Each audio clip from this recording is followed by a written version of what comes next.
What's good, peeps? Thanks as always for passing by the channel. Much appreciated. Hit that subscribe button if you guys are new. All right.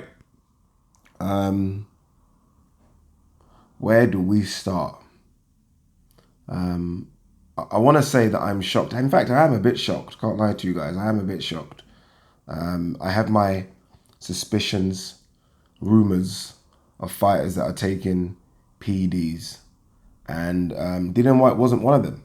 Can't lie to you, wasn't one of them. Even though he failed a test back in 2012 and got banned for 2 years, I still didn't suspect Dillian Whyte of doing anything wrong.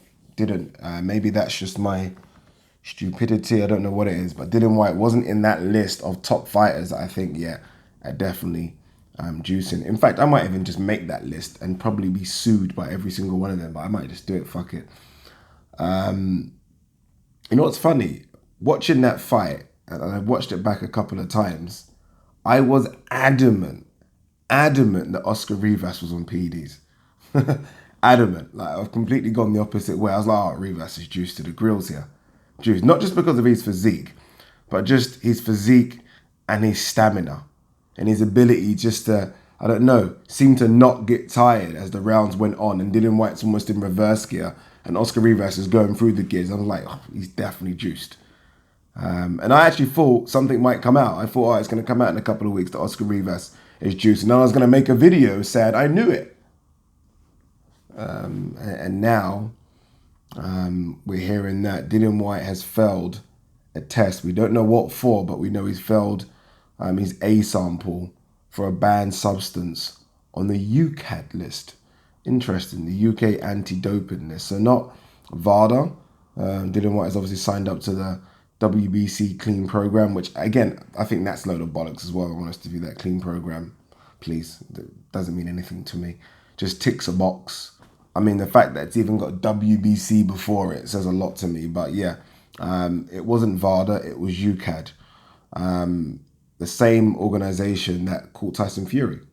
Again, a lot of people forget Tyson Fury juice. This isn't a Tyson Fury video. I'm just saying a lot of people do forget. Bear in mind also that this failed test came back before the fight. So everyone was aware. I say everyone. We'll start with this side. This side including Matchroom, Eddie Hearn, Sky, Dillian Whyte was aware of a failed test before the fight. We're led to believe that this side, which is Team Oscar Rivas, wasn't aware, nor were the WBC, who sanctioned this fight, because obviously this was for a mandatory. We're led to believe they weren't aware as well. I hope that's true. Or sorry, I hope that's not true. But we are definitely led to believe, or we definitely know, that everyone on this side, so Matchroom, Eddie Hearn, I'm guessing Sky, Dillian Whyte, management, knew about the failed test before the fight. Now, maybe I'm just a dickhead that doesn't know too much about anything in life, but surely if someone fails a test, a drug test, before a fight, that fight doesn't happen. No? Don't know. Surely that's how it works, right? You fail a drug test, you juice in, we can't fight. That should be how it works. The fact that that's not how it works in this sport of boxing, where, as we've seen in the last few days, people die, says a lot about the sport. So you can fail a test, but due process from Ukad is that you are innocent until fully guilty. That's what that means, just for the uneducated amongst us. A sample has to come back negative, which it did.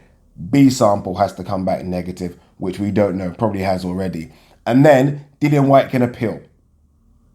And then after all that, Ukad can impose a ban. After all that. So the fact that you fail a drug test before a fight, the fact that something has come back not clean in your body doesn't mean anything. You can still go and fight. You can still go out there and render your opponent unconscious with substances in your body, because the process is, until you're fully guilty, you're allowed to fight. What a fucked up process that is. That is That is the worst process I've ever heard of in my life. Because I tell you now, the same thing doesn't apply to athletics. Athletics, again, I always bring this shit back, but I've got to. Running a straight line, people. And I always say running a straight line because I'm always thinking of the 100 meters. Running a straight line. Failed the test, what? Out. Not, oh yeah, well, no, give him a chance. He's B sample and legal pro. No. Out. But in boxing, where you can die in the ring, you can cause someone brain damage. I mean, someone could be pissing blood for months. You're allowed to continue fighting, even though we've just caught you. Makes sense. Makes perfect sense. I hope, for Dillian Whyte's sake, that this is just some error and it's just another case of, I don't know, him taking a pre-workout or something, and it's got substances within that. Because the stick he was giving Jarrell Miller, right? I mean, look, Jarrell Miller might have taken EPO and HGH and all the other stuff. Drugs is drugs. Don't get me wrong, there's levels to it, but drugs is drugs. The stick this motherfucker was giving Jarrell Miller was through the roof. And let's not forget Mr. Eddie Hearn. Mr. Eddie Hearn, who in the immediate aftermath done this interview with IFL TV, almost saying things like, oh my God, Jarrell Miller could have killed AJ. Oh, it's embarrassing. Oh, he should be thrown out of the sport. I'm waiting for that same interview with Dillian Whyte. I'm waiting. I'm waiting for a tweet from Mr. Tony Bellew, who's very anti-drugs. Or is it only the Americans that we go after? We leave the Brits alone. I've been watching some videos and reading some comments, and most of the comments are, they're all on it. They're all on it. And I'm inclined to believe you. I'm inclined to believe you. I did a sit-down interview with Gabriel Montoya 5 years ago. It might have been about 5 years ago. And I asked him the figure. And I think he said something along the lines of 80 to 90% of the top boxers are on PEDs. Something along those lines. I have to watch the video back again. I think it wasn't him directly saying it. It was the knowledge that he'd got that he believes 80 to 90%. 80 to 90% people. And you know what? 80 to 90%. Think about this and think of it this way. Top 10 heavyweights. So he's saying 8 of them probably juicing. Let's go through the list. Povetkin got caught. Luis Ortiz has been caught. Dillian Whyte has been caught. Tyson Fury has been caught. Tony Yoka tried to avoid getting caught by running away and missing 3 drug tests. I mean, if I can dig a bit deeper, I'm sure I could find another 3 or 4. Sure I can. Yeah. Thoroughly disappointing. Thoroughly disappointed. I can't wait for statements from Eddie Hearn, Dillian Whyte, Tony Bellew. I can't wait because I am thoroughly disappointed. If this is the case, if this is all real and true, I don't know. I don't know. Peace.